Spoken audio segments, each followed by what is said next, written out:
नमस्कार। सिनेमा संवाद में आपका स्वागत है। मेरा नाम है अमिताभ।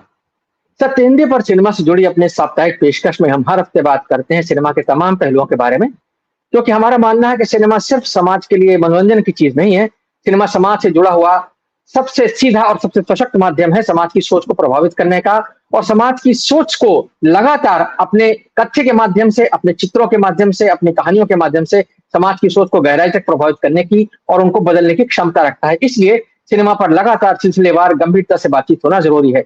इस कड़ी में आज हम बात करने वाले हैं सिनेमा के एक बहुत महत्वपूर्ण पहलू के बारे में, जो हमें हाल के कुछ वर्षों में देखने को मिला है, और वो है सिनेमा में मुसलमानों के चित्रण के बारे में। हाल ही में एक फिल्म को लेकर के सुप्रीम कोर्ट ने उसके प्रदर्शन पर रोक लगा दी, जिसका नाम है हमारे 12।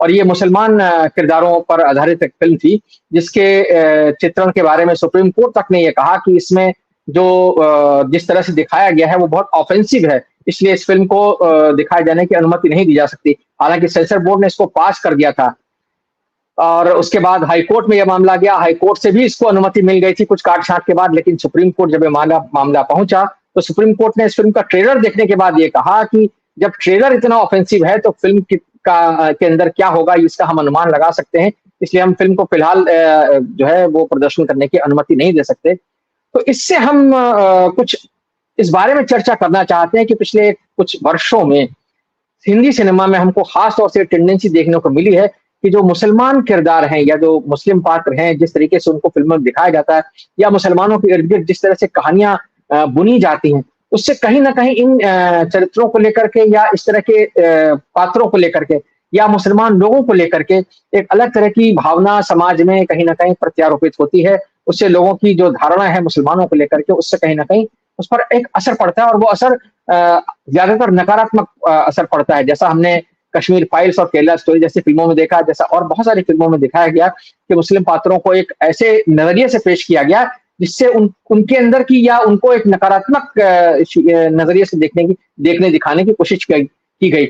ऐसा क्यों हो रहा है, इसके क्या कारण है? क्या पिछले 8-10 साल की जो सियासत है, जो नरेंद्र मोदी जब से प्रधानमंत्री बने, क्या ये सियासत की वजह से हो रहा है, या सिनेमा में जो लोग इस तरह की फिल्में बना रहे हैं क्या वो अपने आप को वर्तमान राजनीति के साथ में अलाइन करना चाहते हैं, या क्या कहीं सिनेमा जो है अपना जो एक सांप्रदायिक सौहार्द की कहानियों का उसका एक पुराना चरित्र था हिंदी सिनेमा का, खास तौर से उसको भूल करके किसी दूसरी राह पर चल पड़ा है।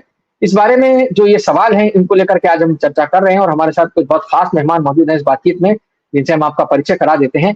हमारे साथ मौजूद हैं जबरीमल फारक साहब। प्रोफेसर फारक पिछले 4 दशकों से हिंदी सिनेमा के बारे में लगातार बहुत गंभीरता से लिख रहे हैं, कई किताबें लिख चुके हैं, तमाम चर्चाओं में हिस्सा लेते हैं, हमारे कार्यक्रम के लगातार नियमित पैनलिस्ट हैं। हमारे साथ अजय ब्रह्मात्मा जी हैं, जो कि बहुत वरिष्ठ फिल्म समीक्षक हैं, फिल्म पत्रकार हैं, वर्षों से फिल्म पत्रकारिता कर रहे हैं, समीक्षाएं करते रहे हैं और किताबें लिख चुके हैं कई, और यूट्यूब पर आजकल अपना एक कार्यक्रम चलाते हैं सिनेमा हॉल के नाम से। हमारे साथ वरिष्ठ पत्रकार, टिप्पणीकार, संस्कृति कर्मी शिबा असलम फहमी साहिबा है, जो कि सिनेमा साहित्य संस्कृति के सवालों पर लगातार अपनी राय सामने रखती हैं, टिप्पणियां लिखती हैं, और यूट्यूब पर किंतु परंतु के नाम से कार्यक्रम करती हैं। हमारे साथ फरीद खान साहब हैं, जो कि हिंदी सिनेमा में, हिंदी फिल्म इंडस्ट्री में पटकथाकार के तौर पर सक्रिय हैं। पटना शुक्ला नाम की एक फिल्म अभी हाल में आई थी, जिसके पटकथाकारों में फरीद साहब भी थे। हमारे साथ यूसुफ सईद साहब भी हैं, जो कि एक स्वतंत्र डॉक्यूमेंट्री फिल्म मेकर हैं, फिल्मकार हैं, लेखक हैं, और लगातार फिल्म से जुड़ी चर्चाओं में जो है हिस्सा लेते रहते हैं। आप सबका बहुत बहुत स्वागत है। शिवाजी, मैं बातचीत की शुरुआत आपसे करना चाहता हूं। जैसा कि मैंने अपनी बातचीत की शुरुआत में कहा, ये फिल्म जो आती है वो एक बहुत ही अलग तरीके से मुसलमानों के बारे में एक राय रखने की कोशिश करती है, या राय बनाने की कोशिश करती है। इस फिल्म का नाम पहले हम दो हमारे 12 था, फिर बाद में वो हमारे 12 होकर के रह गई, और ये शायद जो है मुस्लिम महिलाओं को लेकर के या मुस्लिम समाज को लेकर के एक अलग तरह का नजरिया पेश करने की इरादे से सामने लाई गई थी। और जैसा कि मैंने कहा कि सुप्रीम कोर्ट ने जब इस फिल्म का ट्रेलर देखा, तो ट्रेलर देखने के बाद जज साहिबान ने कहा कि बहुत ऑफेंसिव ट्रेलर है, और ये जब ट्रेलर इतना ऑफेंसिव है तो ये फिल्म कैसी होगी, इसके बारे में हम शायद अंदाजा लगा सकते हैं। इसलिए इसको इसके वर्तमान स्वरूप में जो है प्रदर्शन की अनुमति नहीं दी जा सकती।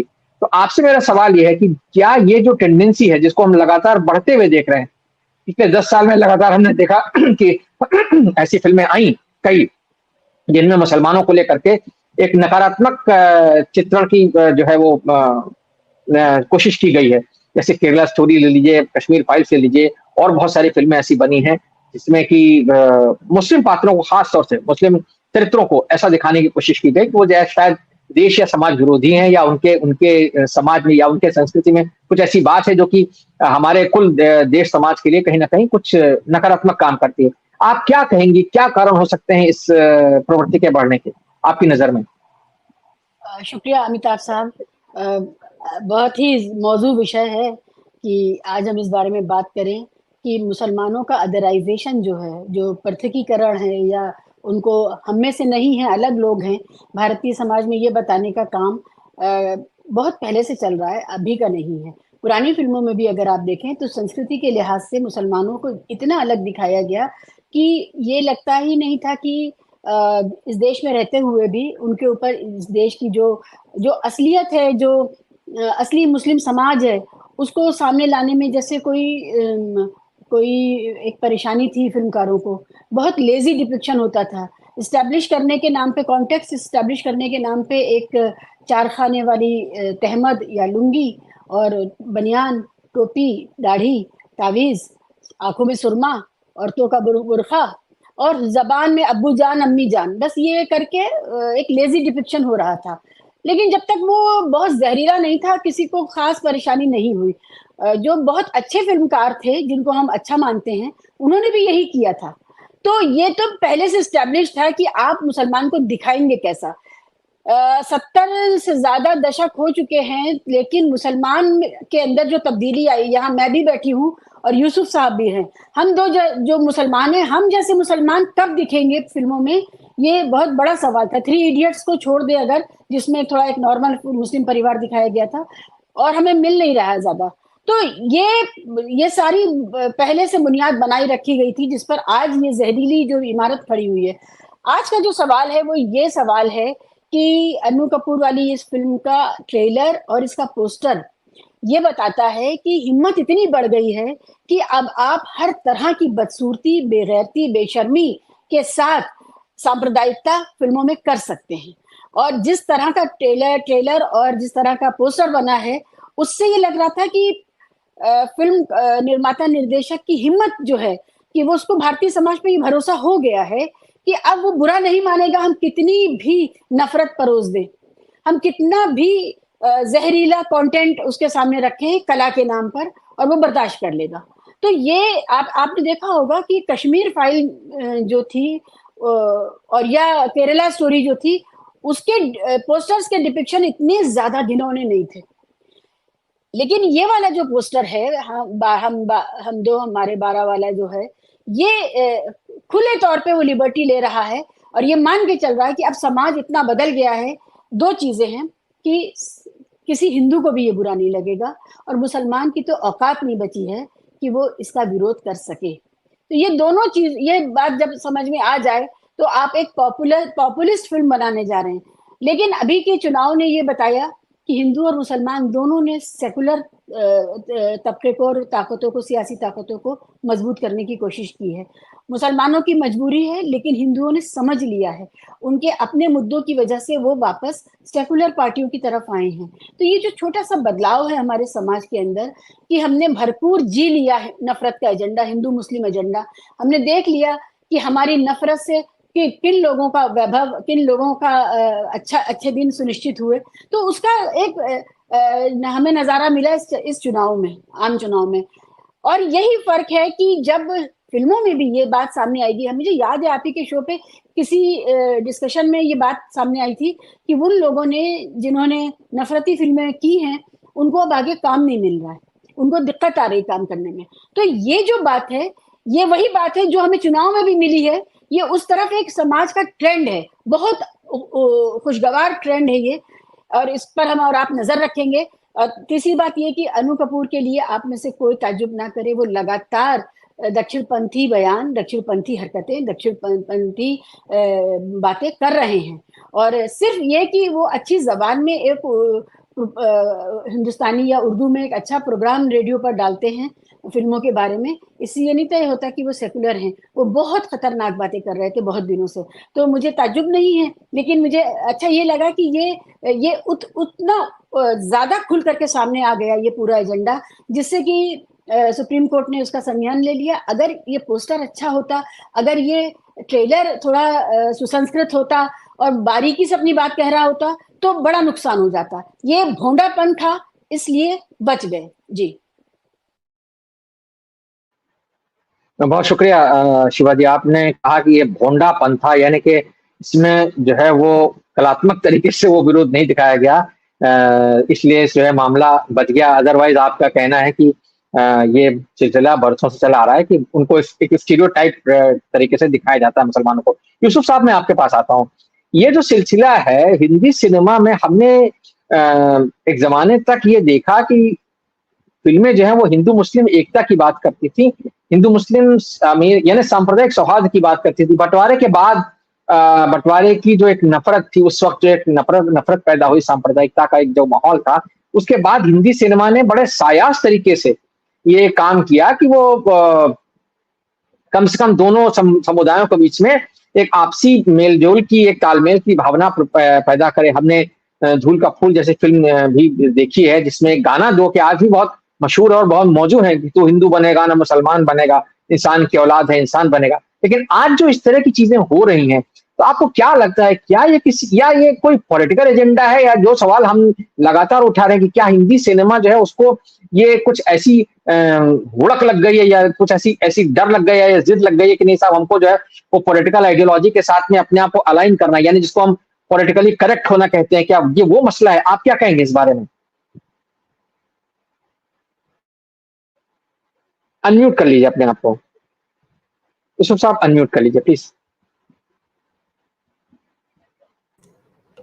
जी, अब आप जी सुन सकते हैं मेरी बात? जी। हाँ जी। मेरा ये कहना है कि ये जो ट्रेंड शुरू हुआ है अभी, जिस तरह की फ़िल्में आई हैं, बहुत सारी फ़िल्में हैं, ये एक फ़िल्म नहीं है। मैं काफ़ी दिनों से इन फ़िल्मों की को देख रहा हूँ और तकरीबन 2014 से ही ये शुरू हो गई थी। अगर आप कहें तो मैं कुछ फ़िल्मों के नाम यहाँ बताता हूँ। 2018 में पद्मावत बनी और एक जरूर। बनी, उसके बाद 2019 में मणिकर्णिका है, एक्सीडेंटल प्राइम मिनिस्टर है, Uri the surgical strike, Panipat, Kesari, और उसके बाद 72 हूरें, और 2022 में फिर ये कश्मीर फाइल्स, और तानाजी, तानाजी। तनाजी, तेजस, केरला स्टोरी, हम्म। आर्टिकल 370 भी एक फिल्म थी, फिर अभी इस साल वीर सावरकर आई है। तो मतलब ये एक बहुत लंबी लिस्ट है। बल्कि अभी मैंने देखा कि दिल्ली के एक मेट्रो स्टेशन में, मेट्रो जहाँ पर आती है, तो वहाँ पर एक बहुत बड़ा सा पोस्टर लगा हुआ था। उसका नाम भी मुझे अभी याद नहीं उस फिल्म का। वो गुजराती में वो फिल्म थी जिसका हिंदी में ट्रांसलेशन है, और उसमें बताया है कि ये एक यहाँ के एक लोकल वॉरियर्स थे जिन्होंने अलाउद्दीन खिलजी के जंग के फौज से हमारे लड़ा। तो इस तरह की बहुत सारी फिल्में हैं, और ये अभी शुरू हुआ है ये ट्रेडिशन। ये पहले इतना नहीं था। मैं समझता हूँ कि पहले की जो फिल्में थी उसमें जो डायरेक्टर्स थे वो जानबूझ के ये कोशिश करते थे कि हम ऐसी फिल्में बनाएं जो सोसाइटी के रिफॉर्म के लिए हों, सोसाइटी में एक तरह का एक हार्मनी पैदा की जाए। मैं कुछ रिसर्च कर रहा था अभी पिछले दिनों, मैंने देखा कि 1930-40 के आसपास बहुत सारे फिल्म मैगजीन्स निकलते थे इंडिया में, उर्दू में, हिंदी में। तो उनमें एक बात चलती है बहुत ज़्यादा, उन उन मैगजीन्स में आर्टिकल्स होते थे, और वो आर्टिकल्स इसके बारे में बात करते थे कि ये जो मोरालिटी है या नैतिकता, ये हमारी फिल्मों में क्यों नहीं है और होनी चाहिए। और उस पे बाकायदा डिस्कशन हो रहा है, लोग आर्टिकल्स लिख रहे हैं कि मोरालिटी या नैतिकता होनी चाहिए फिल्मों में। यानी लोगों को उस जमाने से इस बात की फिक्र थी कि फिल्में इतनी पॉपुलर हैं और देखी जा रही हैं और इनका बहुत इम्पैक्ट है पॉपुलेशन पे, तो उसके अंदर कुछ नैतिकता होनी चाहिए, कुछ मोरालिटी, कुछ एथिक्स होने चाहिए। तो ये उस वक्त से चला आ रहा है, और मैं समझता हूँ कि उस जमाने के जो डायरेक्टर थे वो कोशिश करते थे जानबूझ करके कि इस तरह की बातें रखें कि जो सोसाइटी में अच्छा एक हार्मनी पैदा करे, एक तरह की टॉलरेंस पैदा करे, और वो पैदा किया। और आज तक, अभी पिछले दिनों तक ऐसी फिल्में बनी हैं। आप देखेंगे हिस्टोरिकल भी अगर आप फिल्में देखेंगे तो जोधा अकबर या इस तरह की फिल्में बनी है जिसमें जानबूझ के कोशिश की गई कि एक तरह का हार्मनी पैदा की जाए। लेकिन उसके साथ साथ एक और एक एक तरह की एक मूवमेंट शुरू हुआ है। मैंने देखा, अभी मैं पिछले दिनों कुछ रिसर्च कर रहा था तो मैंने देखा कि एक साहब हैं बहुत सी ऐसी वेबसाइट्स हैं जहां पर ये सारे डिस्कशंस हो रहे हैं। जैसे एक वेबसाइट है द धर्मा डिस्पैच, उसमें उन्होंने एक कैंपेन चलाया है कि ये जो हमारी बॉलीवुड की जो हिस्ट्री है वो बहुत ज्यादा उर्दू से और मुसलमानों से इफेक्ट की हुई है, और बॉलीवुड की हिस्ट्री में जो शुरू में बहुत सारे लोग थे वो मुसलमान होते थे और उन्होंने उर्दू में हर चीज़ पैदा की, ये वो, और अब हमें इसको रिवर्स करना है और अब हमें वापस अपना एक तरह से जो सनातन या जो भी कल्चर है उसको वापस लाना है। तो एक साहब हैं, शायद आपने सुना होगा, संदीप बालकृष्णा, जो उनके वेबसाइट उनके आपको यूट्यूब पर मिल जाएंगे। उन्होंने एक शब्द यूज किया है, उर्दू वुड, जैसे हम बॉलीवुड या हॉलीवुड कहते हैं, तो उन्होंने कहा कि अभी तक हमारी जो फिल्म इंडस्ट्री थी वो उर्दू वुड थी, अब हमें उसको चेंज करना है। जी जी, नया मूवमेंट आया है, तो ये बहुत चलता है ये शब्द। जी, तो इन चीजों को हमें देखने की जरूरत है। जी, आपने ये उर्दू वुड का इस्तेमाल किया तो मुझे याद आ गया, हमारे दर्शकों में भी बहुत सारे लोग ऐसे हैं जो प्रतिक्रिया जब देते हैं तो वो उर्दू वुड का इस्तेमाल करते हैं। फरीद खान साहब, आपके पास आता हूँ, क्योंकि अभी ये बात सईद साहब ने कही, यूसुफ साहब ने, कि ये उर्दू वुड का जो मामला है, अब हिंदी सिनेमा के बारे में जितना हम लोगों ने पढ़ा लिखा है या जितना हमारी समझ पिछले सिनेमा के बारे में डेवलप हुई है, उसमें तो हम ये देखते हैं कि जो लोग मतलब हिंदी सिनेमा में आया, खासतौर से उर्दू की तालीम से ले या उर्दू की बैकग्राउंड से, उन्होंने खासतौर से सिनेमा को समृद्ध किया है। अब अगर मुगले आजम को अगर आप जो है वो उसके डायलॉग हिंदी में लिखने लग जाएं या उसके डायलॉग हिंदी में बोलने लग जाएं, या सामान्य जो बातचीत है उसको अगर आप वो संस्कृताइज कर दें, ये सनातन वाले स्टाइल में कर दें, तो सिनेमा का जो है मतलब वो जो सारा मजा है वो खराब हो जाएगा। मैं ये नहीं कह रहा हूँ कि आप उसको जबरदस्ती उसमें उर्दू ठूसे ही, लेकिन ये जो एक चीज है कि उर्दू को आप मुसलमानों से रिलेट करते हैं, पहली बात तो ये अपने आप में गलत चीज है कि आप कि उर्दू मुसलमान हो, उर्दू को आपने मुसलमान बना दिया और संस्कृत आपके लिए हिंदी हो गई। तो वो जो चीज है, क्या आपको लगता है, आप चूंकि अभी फिल्म इंडस्ट्री में सक्रिय हैं, आप लिख रहे हैं कहानियां और आपका जो एक इंटरेक्शन आजकल के डायरेक्टर्स के और प्रोड्यूसर के साथ में होता होगा, तो आपको क्या लगता है, क्या वाकई में कुछ इस तरह का दबाव है जो ये जिस तरह की जिक्र शिवा जी ने और यूसुफ साहब ने किया कि उर्दू वुड का मामला चल रहा है, क्या फिल्म इंडस्ट्री के भीतर भी क्या इस तरह की चर्चाएं होती हैं? नहीं, यहाँ पर उस तरह से नहीं होता है। इसका एक उदाहरण मैं दे रहा हूँ, अपना अनुभव है। मैंने उपनिषद गंगा नाम का एक टीवी सीरियल किया और मैं हिंदी लिखने में, संस्कृत निष्ठ हिंदी लिखने में बहुत सहज हूँ, लेकिन और मैंने लिखा, शुरुआती एपिसोड में मैंने लिखा और मुझे फीडबैक आया कि नहीं नहीं, ये भाषा नहीं चाहिए, ये हमको बोलचाल की भाषा चाहिए। पहले ये फीडबैक आया। फिर हमने कहा कि बोलचाल की भाषा, लेकिन प्राचीन भारत के बारे में जब लिख रहे हैं कुछ, तो उन्होंने कहा कि अरे आज के बच्चे समझते ही नहीं है। उनको जब दिखाया तो उन्होंने समझा नहीं, वो कहते हैं कि किस दुनिया की भाषा। तो हमको फाइनली आना पड़ा फिर से उर्दू पर ही, क्योंकि बोलचाल की भाषा में उर्दू ही है। और इसके पहले भी 2-3 लोगों ने मुझे कह रखा था कि आप तो काफी हिंदियाइज्ड भाषा में लिखते हैं। तो अगर ये जो मूवमेंट है Urdu would against Urdu would, ये मूवमेंट कामयाब नहीं होने वाला है, क्योंकि हमारी बातचीत में जो अल्फाज आते हैं उसमें इंग्लिश के भी आते हैं, ऐसा नहीं है। उसमें आप कुछ कर ही नहीं सकते अगर उर्दू के अल्फाज निकाल दे, तो आप बोल नहीं सकते, फिर आप बोलेंगे क्या? तो उर्दू का मतलब ही एक मिलीजुली भाषा, एक गंगा जमुनी तहजीब से पैदा हुई भाषा है। तो ये मूवमेंट चल रहा है, ये बात ठीक है, लेकिन इसका कहीं कोई वो नहीं है, ये अपने अंजाम तक पहुंचने वाला नहीं है, क्योंकि अगर ऐसा हो जाएगा तो फिर उनको सिर्फ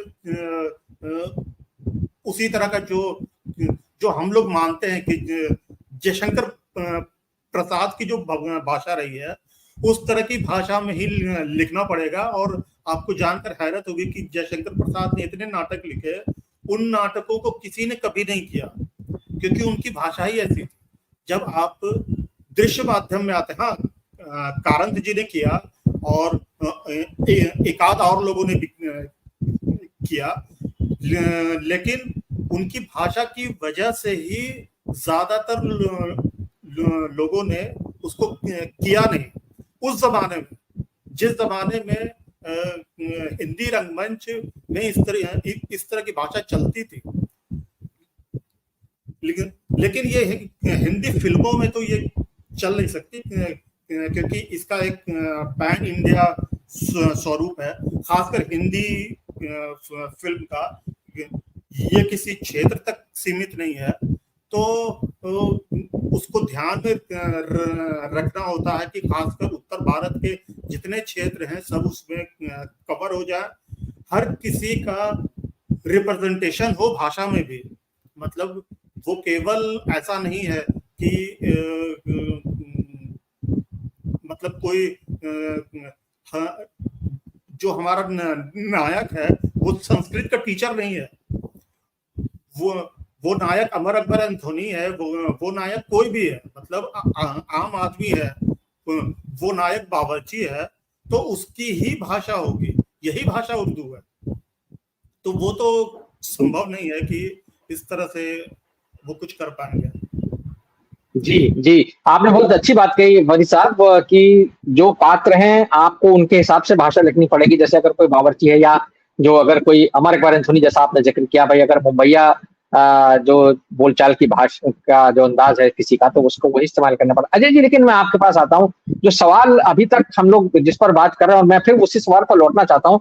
ये जो हेट सिनेमा, ये जो एक ऐसा सिनेमा जो हेटफुल सिनेमा, यानी कि हेट्रेड के इरादे से बनाया जा रहा सिनेमा, ये बिल्कुल नया ट्रेंड हमें देखने को मिल रहा है, जो एक मुसलमानों की स्टीरियोटाइपिंग है, वो एक अलग मुद्दा है, जिसका जिक्र शिवाजी ने अपनी शुरुआत में अपने टिप्पणी में किया था कि आप मुसलमानों को, मैं मानता हूं कि हाँ बनियान या गोल टोपी का धोती नहीं पहनते हैं, जनेऊ नहीं पहनते हैं, लेकिन ये जो एक नया ट्रेंड चला है, ये तो बिल्कुल ही अलग है कि आप मुसलमान को जो है वो एक ऐसा किरदार बना के पेश कर रहे हैं कि जो आपके देश और समाज को कहीं ना कहीं नुकसान पहुंचाने वाला। जैसे कि अब केरल स्टोरी या कश्मीर फाइल्स में जिस तरीके का मुसलमान दिखाया गया, या जो अभी ये जो जिस फिल्म के बारे में हम बात कर रहे हैं हमारे 12 जो है, अब ये जो सिनेमा बन रहा है, ये तो एक खास मानसिकता के तहत बनाया जा रहा है। तो ये जो चीज है, ये बिल्कुल एक नई चीज है। आप चूंकि इंटरैक्ट करते रहते हैं हिंदी सिनेमा के तमाम लोगों के बीच में, निर्माता, निर्देशकों और कलाकारों और तमाम लोगों से, तो मैं आपसे जानना चाहूंगा, ये जो सिलसिला आपको दिखाई दे रहा है, इसकी जड़ कहाँ है? क्या आप इसके बारे में कुछ बता सकते हैं? जी नमस्कार। और बिल्कुल इस पर बातें की जा सकती हो, मैं तो लगातार करता रहा हूँ और इसके लिए बदनाम भी रहा हूँ, ट्रोल भी हुआ, लोग गालियां देते हैं। आप मेरे फेसबुक पर भी अभी चले जाएं तो भी आपको दिखाई पड़ेगा कि किस तरीके से लोग मुझे ट्रोल करते हैं। खैर, मैं ताजा उदाहरण देता हूँ। मेरे एक दोस्त हैं, गीतकार है, वो एक फिल्म लिख रहे थे, फिल्म के गाने, जिसमें दुआ करनी थी और उसमें कशिश शब्द आया था, कबूल शब्द आया था, ऐसे लफ्ज आए थे उसमें। उनसे कहा गया कि भैया अगर दुआ निकाल दें, प्रार्थना कर दें उसकी जगह, तो ज्यादा अच्छा होगा, कबूल छो हटा दे, स्वीकार जैसा कुछ ले आए।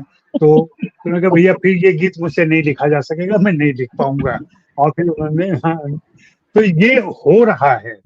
और ये तो सिर्फ गीत की बात कर रहा हूं मैं, संवादों से उर्दू के शब्द हटाए जा रहे हैं, निकाले जा रहे हैं। मुस्लिम कलाकारों को काम नहीं दिया जा रहा है, ये प्रवृत्ति है। हालांकि साजिद नडियाड वाला एक फिल्म लेके आते हैं, संधू चैंपियन, वो चलती है फिल्म, वो एक अलग पूरा माहौल है जहाँ पे ऐसे जो अमीर मुस्लिम घराने के लोग हैं जो संघर्ष नहीं कर रहे हैं, वे तो अपने खान सारे चलते रहेंगे, ये सब उनका बना रहेगा वजूद। लेकिन निचले स्तर पे क्या हो रहा है, जहाँ दिक्कतें पैदा हो रही हैं और जो बाद में एक बड़ा रूप ले लेगा, बड़े आकार में सामने आएगा, जब एक दौर ऐसा आएगा जब आपको कोई ऐसा कलाकार नहीं दिखेगा जिसका नाम या जो मुस्लिम परिवार से आता हो। जी ये हो सकता है नहीं, अगले 5 सालों में। ए आर रहमान के बारे में सर, ए आर रहमान के बारे में इस तरह खबरें आई कि उनको काम नहीं मिल रहा है। अभी कुछ ज्यादा पुरानी बात नहीं है, ए आर रहमान के बारे में, और वो मतलब इस बारे में तमाम तरह की खबरें छपी कि ए आर रहमान जो है वो इतने बड़े प्रतिष्ठित संगीतकार हैं, ऑस्कर से सम्मानित हैं, उसके बावजूद अगर उनके बारे में इस तरह की चर्चा आती तो ये मतलब क्या, ये मुस्लिम विरोध का मसला है या इसको और किस तरह से देखा जाएगा? नहीं, वही मैं कह रहा हूँ कि ये बातें आज से नहीं, मैंने इस पर नफरत का नवाचार नाम से एक लेख लिखा है मैंने, आप चाहे तो उसका लिंक दिया डालिए यहाँ पे या लोगों को बताइए, जहाँ पे मैंने इसको ट्रेस किया था। और इसको ट्रेस करते हुए मैं जाता हूँ तो राम जन्मभूमि से इसको हाल फिलहाल में शुरू करता हूँ मैं। राम जन्मभूमि का राम जो रथ लेके निकले थे आडवाणी साहब, वहां से इसकी शुरुआत होती है। और रोजा इसकी पहली बड़ी फिल्म है जहाँ शिनाख्त की जाती है, जहाँ बताया जाता है कि ये मुसलमान है, ये पाकिस्तान से है, ये पठानी सूट पहनता है, इसके माथे पर नमाज पढ़ने के जो निशान आते हैं वो होते हैं, इसके आंखों में सुरमा होता है। ये सारा कैरेक्टराइजेशन किया गया। और उसके बाद से तमाम फिल्में आई हैं ऐसी जो दिखाती हैं। आप गदर देख लें, तुम कश्मीर मांग गया, तुम दूध मांगोगे खीर देंगे, कश्मीर मांगोगे चीर देंगे। कभी पाकिस्तान के नाम पर, कभी मुसलमान के नाम पर, कभी ये घृणा चली आ रही है। हाँ, पिछले 10 सालों में इसको वैलिडेशन मिलना शुरू हो गया है। अभी तक ये था कि छिटपुट रूप से चीजें आती थी या दबे ढके रूप से आती थी। पिछले 10 सालों में जब से मोदी जी आए हैं और जब से अच्छे दिन देश में आए हैं, तब से ये सारी चीजें होने लगी हैं। मैं तो अपनी निजी लाइफ में, अपनी जिंदगी में देखता हूं, मैंने 20-22 साल पहले एक लेख लिखा था कि अगर वह मेरा दुश्मन है तो यह मेरा दोस्त कौन है। और ये पूरी बात हिंदू मुसलमानों को लेके ही थी। मैंने अपने बचपन के सारे किस्से सुनाते हुए, कैसे मेरा रूममेट एक मुसलमान था, खुर्शीद अनवर, जो दिल्ली में रहते थे, जिन्होंने दुर्भाग्य से सुसाइड कर लिया। उसके बाद से अभी मेरे दामाद मुसलमान हैं। हाँ, तो ये सारा जो अदराइजेशन है उसको मैं तो यकीन नहीं करता, लेकिन मैं ये देख रहा हूँ। आपको ताजा उदाहरण बताऊं, बकरीद आने वाली है, बिल्डिंग में बकरे आ गए हैं, वो एक जगह रखे गए हैं। हमारे कुछ बुजुर्ग मित्र जो हिंदूवादी हैं वो नीचे उतर नहीं आए हैं टहलने के लिए। क्यों? क्योंकि उनको बकरे की बू आती है। घृणा इस स्तर तक चली गई है और इसको फैलाया जा रहा है। ये जो मोदी जी मंगलसूत्र और तमाम बातें कर रहे थे, वो यूं ही नहीं कर रहे थे। हालांकि उससे उनको बताते हैं कि जहां उन्होंने मंगलसूत्र वाला भाषण दिया था वहीं हार गए। वो भी एक तरीका है, वो भी एक चीज देखनी चाहिए, वो रेफरेंसेस हैं। लेकिन हिंदी फिल्मों में तो लगातार आप इलेक्शन के दरमियान क्या केरला स्टोरी दिखाते हैं, आप करना क्या चाह रहे हैं? और कह सकते हैं कि केरला में जो इनरोड हुआ है इनका, उसके पीछे कहीं ना कहीं इस फिल्म का एक रोल रहा है, इसकी भूमिका रही है। तो वे कहीं कहीं विजयी भी हो रहे हैं, उनके असर दिख रहे हैं समाज में, सिनेमा में, हर जगह दिख रहा है। तभी ये हमारे 12 जैसी फिल्म बनाने की हिम्मत हो पा रही है। अभी तो और भी पिछली बार हमने बताया था, कुछ एक फिल्मों के नाम लिए थे जो आने वाली फिल्में हैं जिनमें इस तरह की चर्चा होगी। दरअसल कलाकार क्या होता है, कलाकार कई बार तो जानबूझ के ऐसा करते हैं, कई बार कलाकारों की समझदारी ही नहीं रहती है कि वे कर क्या रहे हैं। और ज्यादातर नए कलाकारों के साथ ऐसा हो रहा है कि वे काम पाने की लालसा में कोई भी फिल्म ले लेते हैं और वो समझ नहीं पाते इस फिल्म का इम्पैक्ट क्या होगा और उससे उनका क्या असर पड़ेगा, उनके कैरियर पर क्या असर पड़ेगा। जैसा कि मैंने पहले भी कहा था और मैंने ही बताया था कि जो कश्मीर फाइल्स के निर्देशक है उनको कलाकार नहीं मिल रहे हैं, जबकि उनके पास आज पैसे हैं, शोहरत है, सारा रसूख है, लेकिन बावजूद इसके उनको कलाकार नहीं मिल पा रहे हैं कि काम कर पाए। तो ऐसा भी है। और बहुत अच्छी बात जबरीवाल पारेख के सौजन्य से और एक किताब से के जरिए हमें पता चली थी कि भारतीय समाज अगर सेकुलर बना हुआ रहा लंबे समय तक तो इसमें हिंदी फिल्मों का योगदान है। हिंदी फिल्मों ने लंबे समय तक इस सोसाइटी को सेकुलर बनाए रखा। फिल्मों का काम, कलाकृतियों का काम हमेशा जोड़ने का होता है, तोड़ने का नहीं होता है। लेकिन पिछले 10 सालों में हम देख रहे हैं कि कैसे घृणा से, नफरत से, दुराचार से, गलत प्रचार से ये सारा काम किया जा रहा है और उसको कहीं ना कहीं ऑडियंस भी मिल रही है। जब देश का प्रधानमंत्री ही उसकी वकालत करता है, जब देश के प्रधानमंत्री उसका इंडोर्स करता है उस फिल्म को, तो जाहिर सी बात है थोड़ा असर तो होता ही है। कुछ लोगों तक ये बात पहुंचती है और वे जो भक्त हैं, जो भक्त नहीं भी हैं, वे भी मुतासिर होते हैं और वैसी फिल्में जाकर देख लेते हैं या देखते हैं। लेकिन ये बात बहुत गहरे बैठ चुकी है। डिवाइड ऐसा नहीं हुआ है, अभी तक हिंदी फिल्म इंडस्ट्री बची हुई है। कहीं कहीं ये बातें हुई हैं, कुछ एक क्वार्टर्स में बहुत जोरदार तरीके से ये बात रखी और पिरोई जा रही है, लेकिन वहीं दूसरी तरफ विरोध है। ये है कि दूसरा तबका थोड़ा खामोश है, बड़बोला नहीं है, कुछ बोल नहीं रहा है, चुप है। लेकिन ऐसे उदाहरण जब जब सामने आते हैं, जब सुप्रीम कोर्ट खुद फैसला लेता है, तब ये बात समझ में आती है कि बातें कहाँ तक पहुंच गई है। लेकिन यही गुजरात के हाई कोर्ट ने भी जो फैसला लिया है, उस पर भी नजर रखनी होगी आपको, जिन्होंने महाराज फिल्म पर बैन कर दिया है। जो एक पुष्टि मार्गी गुरु के खिलाफ जो महाराज ने काम किया था, उसको लेकर बनी हुई फिल्म है। ये अलग बात है कि उसमें आमिर खान के बेटे जुनैद काम कर रहे हैं, ये एक छोटा संयोग हो सकता है, लेकिन मूल उनका विरोध फिल्म की कहानी से है। तो एक तरफ हाई कोर्ट ये भी कर रहा है, सुप्रीम कोर्ट ये भी कर रहा है। दोनों तरह की चीजें हमारे समाज में आ रही है। हमें बहुत सोच समझ के चीजों को देखना, समझना और विश्लेषित करना चाहिए। और कोई भी सुप्रीम कोर्ट के इस फैसले से अब खुश हो सकते हैं कि उन्होंने हमारे 12 पर पाबंदी लगा दी, लेकिन वहीं एक कोर्ट फैसला लेता है कि महाराज पर भी पाबंदी लगेगी, तब हमें सोचना पड़ता है कि ऐसा क्यों हो रहा है। जी, तो आपने बहुत महत्वपूर्ण बात कही है, क्योंकि जी, आपने बहुत महत्वपूर्ण बात कही है। महाराज फिल्म का जिक्र करके आपने वाकई में एक बहुत महत्वपूर्ण बिंदु की तरफ इशारा किया है कि एक फिल्म है जिसमें कि एक धर्मगुरु की जो है वो एक कारस्तानी को दिखाया गया, यानी उसका वो किस तरीके से वहां फिल्म में नकारात्मक रोल निभा रहा है, उसको दिखाया गया है। तो उसको लेकर के हिंदुत्ववादियों ने कहा कि भाई ये जो हिंदू धर्म पर चोट करती हुई फिल्म है, इसको सही मानते हुए कोर्ट ने उस फिल्म के प्रदर्शन पर फिलहाल रोक लगा दी है। और वो फिल्म नेटफ्लिक्स पर आने वाली थी, आमिर खान के बेटे जुनैद की फिल्म थी वो, सही बात है।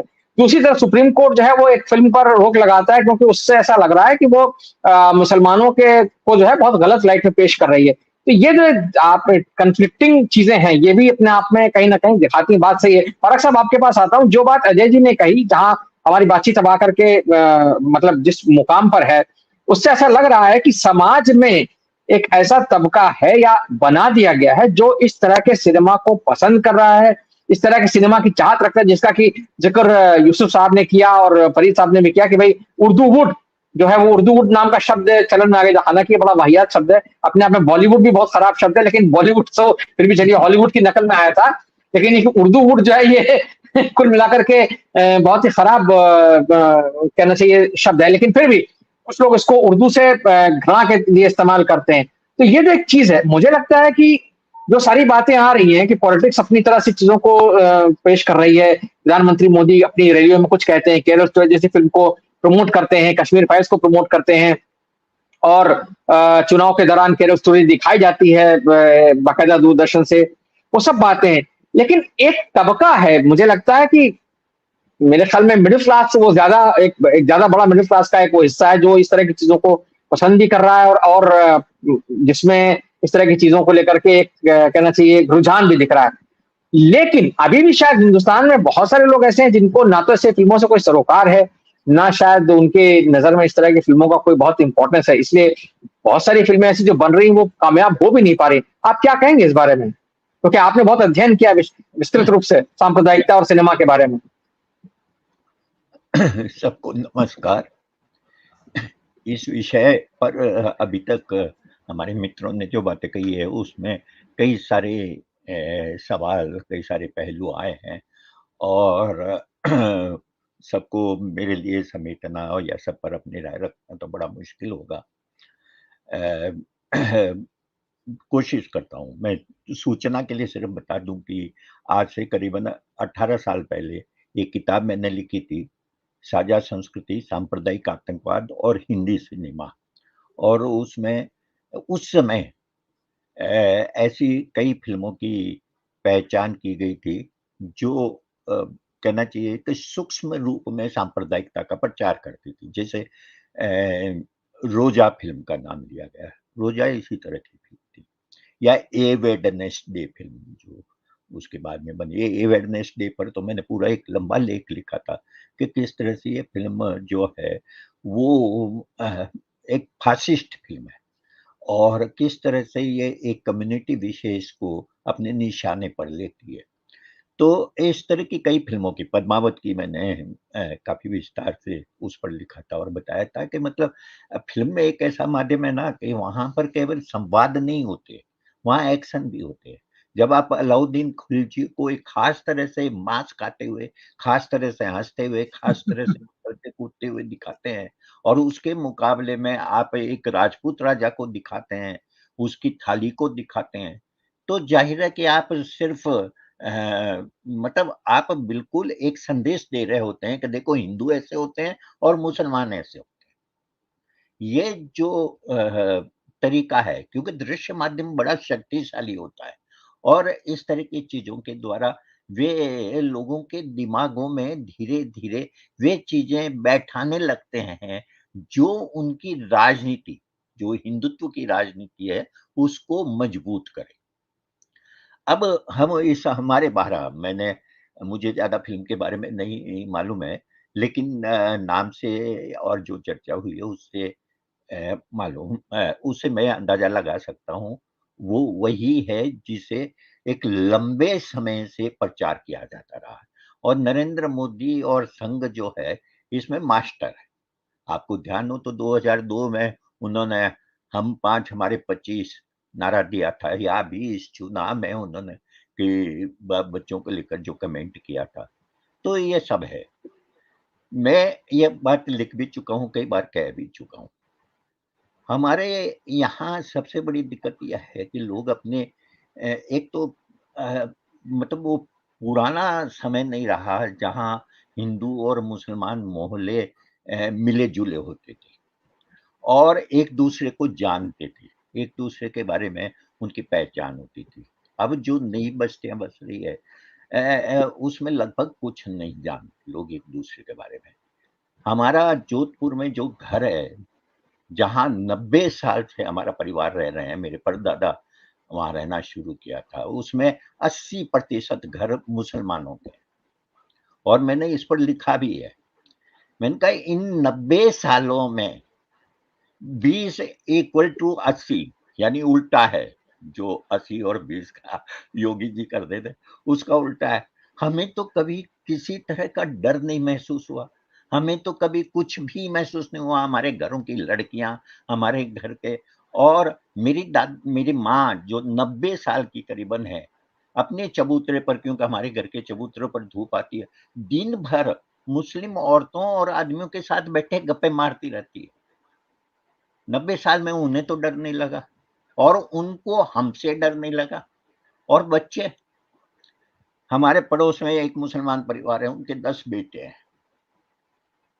मेरी माँ बताती है कि उनकी बुआ के 13 बच्चे थे। उस जिस महाशय के 10 बेटे हैं, उसी समय वहीं पर उसी मोहल्ले में हिंदुओं के भी 8, 9, 10, 11 बच्चे हैं। यानी कि एक जनरेशन थी जब बच्चे बहुत ज़्यादा होते थे। दूसरी जनरेशन आई तब बच्चे कम होने लगे। अब 11-12 बच्चे सबके नहीं होते, मुसलमान के भी नहीं होते। और उसके बाद में आज अगर देखें, लेकिन लोग देखना नहीं चाहते। जब मैं उनको कहता हूँ कि भई तुम बताओ तो सही, कितने मुसलमानों को जानते हो जिनके 1 से 2 बीवियाँ हैं, 1 छोड़िए 4 छोड़िए 2 बीवियाँ हैं। कोई नहीं बताता है। अरे नहीं, आपको नहीं मालूम है। मैंने कहा मुझे नहीं मालूम है तो फिर किसी को नहीं मालूम है। मैं तो अमरोहा में रहा हूँ 11 साल और जिस मोहल्ले में रहा हूँ उस जहाँ अब भी हमारा घर है और मेरी माँ रहती है, वहाँ पर मेरी चाची रहती है। मेरे से ज़्यादा कौन जानता है? तुम जानते हो जो कभी तुम्हें कुछ मालूम भी नहीं है उनके बारे में, लेकिन वो दावा करते हैं क्योंकि वो उनको प्रचार उनके कानों में, उनके आस-पास इस तरह के प्रचार किए गए। मैंने कहा मेरे पढ़े-लिखे दोस्त हैं मुसलमान, उनके सबों के 1-1 बच्चे हैं और वो ये हिंदुओं के भी है। अंतर क्या है? अंतर बताओ मुझे कि ये अंतर है। भाषा का जहाँ तक सवाल है, इस पर भी मैंने लिखा है। मैं लिखता तो हिंदी सिनेमा ही हूँ, लेकिन मेरा एक लेख है जो मैंने हिंदी सिनेमा का समाजशास्त्र में लिखा भी है कि हिंदी सिनेमा को हिंदी सिनेमा कहना ठीक नहीं है, ये हिंदुस्तानी सिनेमा है। क्योंकि इसकी भाषा जो है वो साहित्य में जो हिंदी प्रयोग में आती थी उसका इस्तेमाल नहीं किया। मैंने जयशंकर प्रसाद के नाटकों और आगा हस्र कश्मीरी और उस दौर के जो पारसी थिएटर के नाटक हैं उनकी भाषा की तुलना करके कहा कि जो स्वाभाविक भाषा है वो पारसी थिएटर के नाटककारों ने लिखी है, न कि जयशंकर प्रसाद ने। दुर्भाग्य यह है कि जो प्रेमचंद भाषा इस्तेमाल करते थे, प्रेमचंद के समय के ही छायावादी कवियों ने वो भाषा इस्तेमाल नहीं की। कहीं न कहीं उनके मन में उर्दू को लेकर जो कटुता थी वो उनकी कविताओं में, उनकी भाषाओं में आई। लेकिन हिंदी ने वो परंपरा वहीं छोड़ दी। उन्होंने प्रेम परंपरा वह अपनाई जो प्रेमचंद ने अपनाई थी। और इसलिए आप देखेंगे कि प्रगतिशील आंदोलन के साथ में हिंदी साहित्य की भाषा में भी बदलाव हुआ और वह भाषा जो है सिनेमा में जो भाषा पहले से इस्तेमाल होती थी उस भाषा को इस्तेमाल किया। इसलिए ये जो अब जो पैदा किया जा रहा है उस अब पैदा किए जा रहे इसके पीछे एक बड़ा कारण यह है कि हमारे जो तथाकथित हम जिस समाज में रहते हैं उस समाज का अपने साहित्य से, अपनी संस्कृति से, अपनी परंपरा से, अपने आसपास से कोई संबंध नहीं रह गया।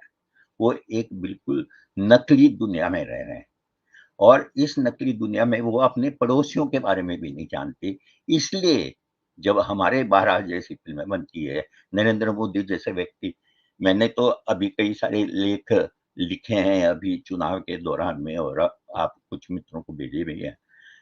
मेरा यही कहना है कि मतलब ये बातें कैसे कही जा सकती है जो हिंदुस्तान का प्रधानमंत्री कह रहा है। ये संविधान के खिलाफ है, इंसानियत के खिलाफ है, संविधान के खिलाफ है, वो सामान्य शिष्टाचार के खिलाफ है। लेकिन बर्दाश्त किया, लेकिन ये चुनाव में उसका जवाब भी दिया और इसी सो कॉल्ड हिंदी उर्दू प्रदेश ने उसका जवाब दिया।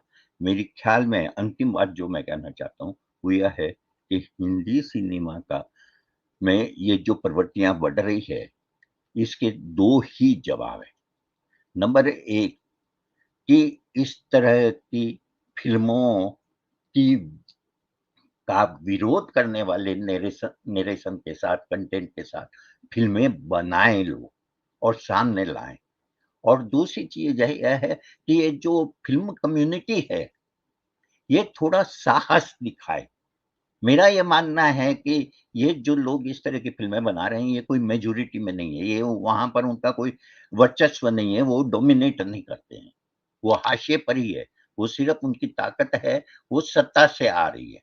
लेकिन अगर सिनेमा की दुनिया के लोग जो है उठ खड़े हों और वो इस तरह के अपने अंदर दबाव पैदा करें कि इस तरह की नफरत फैलाने वाली फिल्मों में कलाकार काम नहीं करेंगे, उसके लिए नहीं लिखेंगे, उससे अपने को अलग रखेंगे, तो तस्वीर बदल सकती है। ये करने की आवश्यकता है क्योंकि हम उस मुकाम पर आ गए हैं जहां पर सिर्फ इस तरह की आलोचना से काम नहीं चलेगा, आंदोलन करने की आवश्यकता है क्योंकि ये जो खतरा है वो अगले 5 साल तक और टिकने वाला है। इसलिए ये आंदोलन और वो आंदोलन अंदर से भी होना चाहिए, बाहर से भी होना चाहिए। बाहर से तो कुछ हद तक हो रहा है क्योंकि इनमें से शायद ही 1-2 फिल्मों को छोड़ दें तो ज़्यादातर फिल्में दर्शक देख ही नहीं रहा है। लेकिन उसके बावजूद प्रभाव तो पड़ता ही है क्योंकि फिल्म सिनेमा हॉल में जाकर न देखें, लेकिन ये छोटे-छोटे क्लिप के द्वारा, व्हाट्सएप के द्वारा इसका ज़हर तो पहुँचता ही है। जी, आपने बहुत महत्वपूर्ण बात कही है और आपने खास तौर से जो एक आंदोलन वाली बात कही है ये अपने आप में बहुत वाकई में इम्पोर्टेंट एस्पेक्ट है, लेकिन वो आंदोलन करेगा कौन? क्योंकि ये जो बात है ये इंडस्ट्री के भीतर से आए तो ज्यादा उसका असर हो सकता है। शिवा जी आपके पास आता हूँ, जो बात परख साहब कह रहे थे कि ये जो सिनेमा बन रहा है और उसका जो रिसेप्शन हो रहा है और उन्होंने जो मोहल्ले वाली बात कही तो मुझे अभी अचानक एक खबर याद आ गई जो पिछले 1 हफ्ते से चर्चा में भी रही है। हालांकि मेन स्ट्रीम मीडिया में ज्यादा उसका चर्चा नहीं हुआ लेकिन कम से कम सोशल मीडिया पर हुआ कि गुजरात के वडोदरा शहर में एक मुस्लिम महिला को एक हाउसिंग सोसाइटी में सरकारी स्कीम के तहत फ्लैट अलॉट किया गया, लेकिन उसके बावजूद वहां के जो हिंदू लोगों थे उन्होंने उसका विरोध किया। उन्होंने कहा कि नहीं, इसको इसको जो जो अलॉटमेंट है इसको कैंसिल किया जाए। ये जिस तरीके का समाज बन गया है, उस समाज में इस तरह का सिनेमा, जैसा कि नफरती सिनेमा बन रहा है, उस समाज में उस तरह के नफरती सिनेमा की स्वीकृति तो है, लेकिन जो बात बारक साहब ने कही कि काउंटर करने वाला सिनेमा नहीं बन रहा है, तो क्या आप मानती हैं कि जो एक प्रोग्रेसिव फिल्मकारों की जो एक पीढ़ी थी, क्योंकि वो पीढ़ी अब खत्म हो गई है और उस मशाल को आगे लेकर चलने वाले लोग अब नहीं है, या कहिए कि या वो कमिटमेंट नहीं है, या वो तालीम नहीं है, या उस तरह के रिसोर्सेज नहीं है, या वो हिम्मत नहीं है, क्या कहेंगी आप? वो जो चीजें हैं वो क्या मतलब किस तरह से मैनिफेस्ट होंगी? अगर हमें समाज में इसका विरोध देखना है तो हम किस एंगल से देख पाएंगे अगर ये चीजें सामने आएंगी ही नहीं तो? अमिताभ जी, गुजरात का जो सवाल है, जो घटना हमारे सामने है, हमें थोड़ा सा और गहराई में जाके पता करना चाहिए कि उस बेचारे क्लर्क का क्या हुआ जिसने हिंदू बस्ती में मुस्लिम महिला को दे दिया था, वो गलती से दे दिया या कैसे दे दिया। तो इतने बड़े राज्य में जहाँ 10% मुस्लिम पॉपुलेशन है, वहाँ ये अकेली घटना है, यानी कि बाकी सारे सरकारी कर्मचारी, अधिकारी, क्लर्क इस बात का ध्यान रख रहे थे कि ये ना होने पाए, और ये जो हो गया तो वो सामने आया है। तो एक तो ये है। दूसरा ये कि देखिए, हमें समझना चाहिए कि हमारी राजनीति से हमारा समाज गाइड होता है, अब ये बिल्कुल साबित हो गया है। चाहे वो किसी भी क्षेत्र को आप देखिए, पॉपुलर कल्चर के हर एक्सप्रेशन में, चाहे टेलीविजन हो, चाहे वो खुले मंच हो, चाहे वो जगराते हो, चाहे वो यूट्यूब पर जो गाने आ रहे हैं, जो जिनका फिल्मों से कोई लेना देना नहीं, पॉपुलर म्यूजिक के नाम पे जो गाने आ रहे हैं, उसमें कितनी मुसलमानों के प्रति हिंसा करने की और मुसलमान युवतियों के बलात्कार की, इन सब की बातें खुलेआम कही जा रही हैं। तो हमारी राजनीति ने पूरी तरह से हमारे जीवन के हर क्षेत्र को प्रभावित किया है। अभी एक पूरी कैंपेन चली कि हिंदू लोग, पहले तो ये था कि हिंदू वेजिटेरियन होना चाहिए ना, तो उसकी कैंपेन बाबा लोग और कुछ हिंदू समाज के लोग चला रहे थे। लेकिन अब फिर कैंपेन चली कि हिंदू मांस खाए मगर झटका खाए, हलाल मीट की शॉप से मांस ना खरीदे। तो ये जो आप ये देखें कि हमारा खाना पीना, कपड़ा लत्ता, सब कुछ वो तय कर रहा है। तो उसमें हमारी फिल्में भी इस तरह से प्रभावित हो रही। लेकिन फिल्मों का मामला उस तरह का है जैसे हमारा जो अवाम है वो गुप्त मतदान में अपने को एक्सप्रेस कर आती है जाकर के, और उत्तर प्रदेश में सीटें घट जाती हैं। उसी तरह से फिल्में देखना है कि नहीं देखना है, ये तो अवाम तय कर सकती है ना। और यही वो तय करके यही से वो बस अपनी बात बताती है कि भाई आपने चाहे कितना पॉजिटिव नेगेटिव पब्लिसिटी पे खर्च किया हो, कितना भी मीडिया खरीद लिया हो, कितने भी उसके ऊपर लेख लिखवा लिए हों, लेकिन अगर अवाम तय कर लेगी कि हमें उसका जिक्र नहीं करना है, वो फिल्म नहीं देखनी है, तो फिर वो करियर का संकट बन जाता है उन ऐसे लोगों के ऊपर जो इस तरह की फिल्में बना रहे हैं। तो एक ये कि सिनेमा में बहुत ज़्यादा प्रोड्यूसर क्रांति कर नहीं पाता है, क्योंकि उसके बहुत स्टेक्स हाई होते हैं पॉपुलर सिनेमा में खासकर। तो दूसरी बात ये कि जिस तरह का अभी प्राइवेट मनी, जिस कॉर्पोरेट मनी आया है सिनेमा में, उसमें हमें देखना पड़ेगा कि ये किस तरफ ले जाएगा सिनेमा को, क्योंकि इसके पास बहुत बड़ी ताकत होगी कि ये किस तरह का सिनेमा प्रोड्यूस करे, किस तरह के सिनेमा की पुष्टपनाही करे। और तीसरी बात ये है कि अगर सुप्रीम कोर्ट नहीं रोकता तो फिर तो ये आ ही जाता है ना सामने। तो हमारा सिनेमा को गाइडेंस देने का जो मैकेनिज्म है एक समाज के तौर पे, एक नए राष्ट्र के तौर पे, वो बड़ा अपरिपक्व है। उसमें सेंसर बोर्ड में कौन लोग बैठे हैं, उनका बैकग्राउंड क्या है, उनका सोशली वो कहाँ से खड़े होते हैं, आते हैं। तो ये सारी चीजें भी अब ध्यान रखने की कि सेंसर से पास हो गया ना, तो ऐसी वो।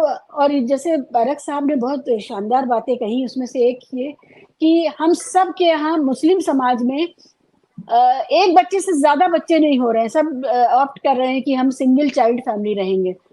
ऐसे दौर में ये सिनेमा, जो शायद अगर 25-30 साल पहले आता तो इसको कुछ सही भी मान लिया जाता, आज के दौर में जब फैमिली प्लानिंग अपनाने वाला सबसे तेजी से बढ़ता हुआ समाज भारतीय समाज में मुसलमान है, सबसे तेजी से फैमिली प्लानिंग अपनाने वाला, ऐसे में ये सिनेमा कैसे आया है? जितने मुसलमान कैंडिडेट इस लोकसभा में जीत करके आए, आप उनका एजुकेशनल बैकग्राउंड देखिए, कोई भी ऐसा नहीं है जो 11वीं 12वीं पास हो, सब graduate, post graduate, IIM, doctor, ये 2 बार से हो रहा है। इस तरह के लोग आ रहे हैं। कोई उसमें से ऐसा नहीं है जो दाढ़ी टोपी तावीज वाला हो, बुर्का पोश महिलाएं हो, इस तरह का नहीं है। तो भारतीय मुस्लिम समाज तो अपने आप को बहुत तेजी से कहना चाहिए प्रगति की सभी उन मापदंडों को अपना रहा है जहां पर जिससे ये कहा जाएगा कि वो प्रगतिशील है। लेकिन कौन लोग हैं जो बार बार उसको ये बताना चाहते हैं कि नहीं, तुम्हारी वेशभूषा यही है, तुम्हारा विचार यही है, तुम्हें ऐसे होना चाहिए, तुम्हें ऐसे दिखना चाहिए। और ये बात वो बहुसंख्यकों को बता रहे हैं कि इस तरह का भारतीय मुसलमान होता है। ये समाज को तोड़ने की एक कोशिश है जिसको अवाम ही बस पछाड़ सकती है और रोक सकती है। जी, बहुत शुक्रिया। यूसुफ साहब, आपके पास आता हूँ। जो बात शिवाजी ने कही कि आवाम ही इसको रोक सकता है या पछाड़ सकता है, क्योंकि हमने देखा है, उन्होंने कहा कि ये समाज को तोड़ने की कोशिश है। एन चुनाव के बीच में हमने देखा था कि वो एक रिपोर्ट आ गई जिसमें कि साफ कहा गया कि मुसलमानों की जो आबादी है वो अब तक जो है 45-40% कुछ बढ़ी है, बहुत तेज रफ्तार से बढ़ रही है। एक इकोनॉमिक एडवाइजरी काउंसिल की रिपोर्ट आ गई, एन चुनाव के बीच में आती है और उससे एक माहौल बनने की कोशिश होती है। हालांकि वो सब फिर दरकिनार भी हो जाता है, क्योंकि जो आवाम वाली बात कही वो ज्यादा इंपॉर्टेंट है कि आवाम कहीं ना कहीं समझने लगता है। सिनेमा के संदर्भ में जब हम बात करते हैं तो जो बात यहाँ आ रही है कि भाई अगर कोई ऐसी फिल्म आती है तो उसको दर्शक अपने विवेक से नकार सकते हैं।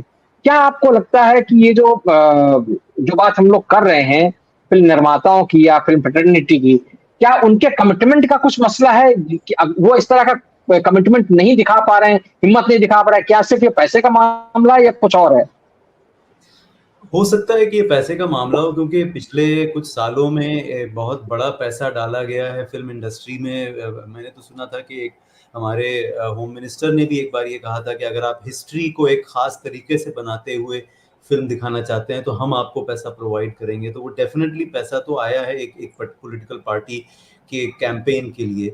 लेकिन सवाल ये है कि हमारी जो ऑडियंस है, हमारी जो पब्लिक है, वो कितनी एजुकेटेड है, वो कितनी अवेयर है, कितनी क्रिटिकल है। यहाँ हमें जो पारक साहब ने मूवमेंट की बात की वो बहुत इम्पोर्टेंट है कि हम इतना अच्छा सिनेमा बन चुका है हमारे इंडिया में, इतनी अच्छी अच्छी फिल्में बनी हैं, इतने अच्छे मैसेज के साथ फिल्में बनी, वो पड़ी रह जाती हैं और ऐसी फिल्में सामने आ जाती हैं जो नेगेटिव एक तरह से रोल प्ले करती हैं। तो हमें अपने आप से पर्सनल अपनी कैपेसिटी में, चाहे अपने घरों में, फैमिलीज में, एजुकेशन सिस्टम में, स्कूल कॉलेजेस में एक मूवमेंट शुरू करने की जरूरत है कि भाई अच्छी फिल्में देखो, बच्चों को बताएं कि अच्छी फिल्में देखो। इतना जबरदस्त सिनेमा बना है, सत्यजीत रे का सिनेमा, श्याम बेनेगल, इतने बड़े बड़े सिनेमा, बड़े बड़े डायरेक्टर्स हैं जिनकी बहुत अच्छी फिल्में हैं, उनकी फिल्मों को देखो। और फिल्म का मतलब सिर्फ ये नहीं है कि किसी एक का पक्ष, किसी एक पॉलिटिकल पार्टी का पक्ष ही दिखाना। फिल्म एक आर्ट है और उसको एक आर्ट के तौर पे देखिए और आर्ट के तौर पे बनाइए। तो आई थिंक ये मूवमेंट शुरू करने की जरूरत है। हम लोग भी कर रहे हैं, बहुत सारे मेरे फिल्म मेकर फ्रेंड्स हैं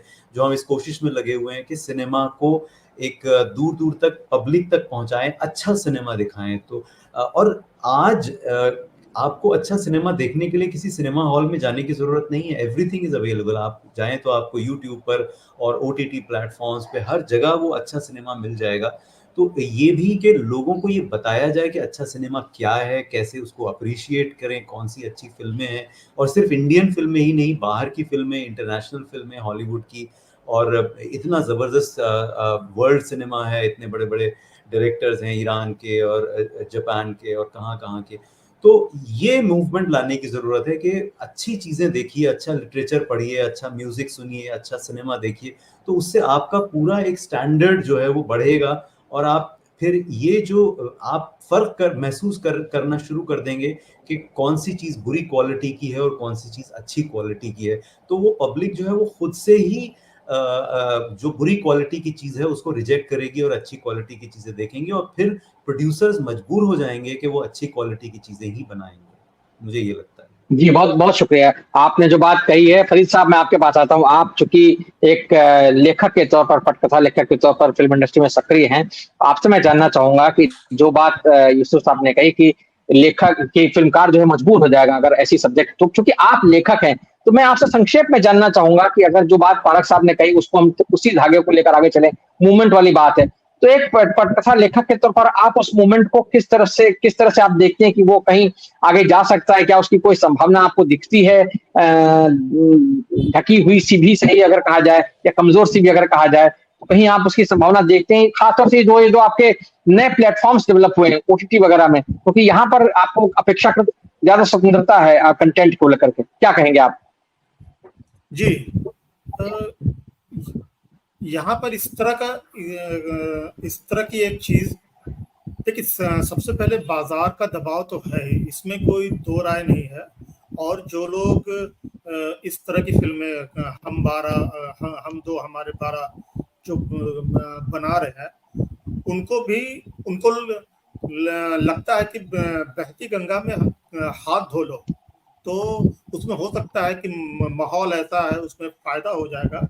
लेकिन मैं अनुमानतः ये कह सकता हूँ कि 90% से ज्यादा लोग हैं जो इस चीज को गलत मानते हैं और अपने पूरे मेकिंग में, अपने पूरे थॉट प्रोसेस में, अपने स्क्रिप्ट डेवलपमेंट में इस बात को कोशिश करते हैं कि जो कुछ भी चल रहा है और जो हमारी परंपरा रही है, हम उसी का निर्वाह करते हुए जो सेकुलरिज्म है, जो डेमोक्रेसी है, उसका निर्वाह करते हुए ही हम आगे बढ़े। हम अपनी ही फिल्म का उदाहरण दे सकते हैं, जो हमारी फिल्म थी पटना शुक्ला, उसमें बाज़ाब्ता ये जो मार्कशीट स्वैपिंग वाला है, उसमें एक आप अंडरकरेंट देखेंगे कि जो नायिका है उसने जिसका मार्कशीट लिया है, जो आखिर में रिवील होता है, वो एक मुसलमान की मार्कशीट है। तो ताकि हम ये भी अंडरलाइन कर सके कि एक आदमी एक कमजोर तबके का जो आदमी है, उसने हक मार लिया, और जो जहां पहुंचा है वो ऐसे ही नहीं पहुंचा है, हक मार कर ही पहुंचा है। तो इस तरह से धीरे धीरे बहुत सारे लोग काम कर रहे हैं, ऐसा नहीं है काम नहीं कर रहे हैं, लेकिन वो मूवमेंट की तरह उस ढंग से नहीं कि हम उसको लेकर कोई बयान दे, वो बिल्कुल गुप्त मतदान की तरह ही हो रहा है, लेकिन ये हो जी जी, बहुत शुक्रिया। गुप्त मतदान की तरह हो रहा है। अजय जी, आपके पास आऊंगा संक्षिप्त टिप्पणी के लिए, क्योंकि हमारे कार्यक्रम का समय समाप्त हो रहा है। मैं छोटी सी टिप्पणी आपसे चाहूंगा कि जो मूवमेंट वाली बात फारक साहब ने कही, क्या आपको लगता है इंडस्ट्री के भीतर से ऐसा कोई मूवमेंट संभव है, खासतौर से अब जबकि हम ये बाहर महसूस कर रहे हैं कि उस तरह के प्रोग्रेसिव फिल्म मेकर्स की पीढ़ी जो है, जो पहले जो सक्रिय थी, एक दिखती थी, वो उस तरह के लोग अब ज्यादा दिखते नहीं है, या ये कह लीजिए कि शायद उनका उतना प्रोजेक्शन नहीं है, क्या कहेंगे आप? इतना ही मैं कहूंगा कि जब देश के अंदर, समाज के अंदर कोई सामाजिक आंदोलन नहीं है, राजनीतिक आंदोलन नहीं है, तो फिल्म इंडस्ट्री में ऐसे किसी अभियान आंदोलन की उम्मीद आप नहीं कर सकते हैं। जो परिवर्तन हुआ है पूरे समाज में हुआ है, और समाज में हुआ है उसका असर फिल्मों में भी है। फिल्म कहीं किसी द्वीप पर नहीं बसा हुआ है, फिल्म इंडस्ट्री इसी समाज में है, इसी समाज के लोग आके वहाँ काम करते हैं। तो मुझे तो कोई आंदोलन अभियान जैसा नहीं दिखता है। कुछ लाइक माइंडेड लोग होंगे जो प्रोग्रेसिव किस्म के होंगे, जो सेकुलर मिजाज के होंगे, वे लोग पहले भी काम कर रहे थे, अभी भी काम कर रहे हैं, उनको फाइनेंस की दिक्कत है, उनको पैसे नहीं मिल पा रहे हैं। आपको बताऊं कि जो बड़ी कंपनियां हैं, जैसे धर्मा प्रोडक्शन है, धर्मा प्रोडक्शन में आज अडानी का पैसा लग चुका है, जियो सिनेमा इतना बड़ा है, वो रिलायंस का पैसा, अंबानी साहब का पैसा है। ये दो बड़ी कंपनियां हैं। इसके अलावा जो इंडिपेंडेंट रूप से लोग आते हैं फिल्में बनाने के लिए, जहां ऐसा साहस कर सकते हैं, वो उनके पास इतनी पूंजी नहीं होती है, न ऐसा प्रचार तंत्र होता है उनके पास। तो अभियान या आंदोलन जैसी बात तो मुमकिन नहीं दिख रही है मुझे फिलहाल। हाँ, अंदर अंदर कुछ एक कुलबुलाहट जरूर है, लोग रास्ता खोज रहे हैं, तरीका खोज रहे हैं। और जैसा कि मैं बहुत पहले कह भी चुका हूँ और कहता रहा हूँ कि जैसे ईरान में या दूसरे शहर देशों में लोगों ने तकनीक अपनाई, लोगों ने तरीका अपनाया अपनी बात कहने का, उसी पाबंदी के अंदर आज भी ईरान में लोग कह रहे हैं।